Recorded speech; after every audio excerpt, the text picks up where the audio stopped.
Now, with all of the controversies, allegations, and shouting back and forth, I've seen one question come up time and time again. Are the J6ers being overcharged by the Department of Justice? One of those accused of a crime punishable by up to 20 years in prison is Joseph Fisher. According to the complaint, about an hour after the House recessed, Fisher trespassed into the Capitol and was involved in a physical confrontation with law enforcement. Fisher claimed in Facebook posts that he had pushed police back about 25 feet and that he was inside the Capitol talking to police. Body cam footage shows Fisher near a scrum between the crowd and police who were trying to eject trespassers from the building. A grand jury returned a 7-count superseding indictment against Fisher. 6 of those counts allege that Fisher forcibly assaulted a federal officer, entered and remained in a restricted building, and engaged in disorderly and disruptive conduct in the Capitol, among other crimes. Those 6 counts carry maximum penalties ranging from 6 months to 8 years in prison. Mr. Fisher has been charged with a total of 7 counts, 6 of which range from relatively minor to moderately serious. However, this case revolves around a single count in the indictment.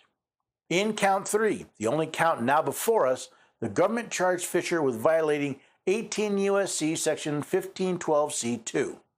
Fisher moved to dismiss that count, arguing that the provisions criminalized only attempts to impair the availability or integrity of evidence.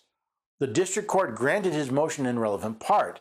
It concluded that the scope of section 1512c2 is limited by subsection c1 and therefore requires a defendant to have taken some action with respect to a document, record, or other object. A divided panel of the D.C. Circuit reversed and remanded for further proceeding. Judge Pan, writing for the court, held that the word otherwise in section 1512c2 means that the provision unambiguously covers all forms of corrupt obstruction of an official proceeding other than the conduct that is already covered by 1512c1. Judge Walker concurred in part and concurred in the judgment, but he read the mens rea element of the statute corruptly as requiring a defendant to act with an intent to procure an unlawful benefit. The crux of the matter is the 3rd count in the indictment, a violation of 18 U.S.C. section 1512c2. What is 1512c2? Let's start with a little context. Section 1512 is entitled Tampering with a Witness, Victim, or an Informant. Section 1512 is about tampering with a witness, a victim, or an informant. Now, within this section, we find subsection C. Whoever corruptly, 1. alters, destroys, mutilates, or conceals a record, document, or other object, or attempts to do so with the intent to impair the object's integrity or availability for use in an official proceeding, or otherwise obstructs, influences, or impedes an official proceeding or attempts to do so.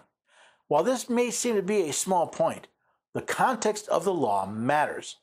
In this case, it all comes down to the scope of the word otherwise. The controversy before us is about the scope of the residual otherwise clause in section 1512c2. On the one hand, Fisher contends that C2 applies only to acts that affect the integrity or availability of evidence. On the other, the government argues that C2 captures all forms of obstructive conduct beyond 1512c1's focus on evidence impairment. Isn't it amazing how 20 years of this man's life and the life of others who have been similarly charged can come down to the meaning and context of a single word?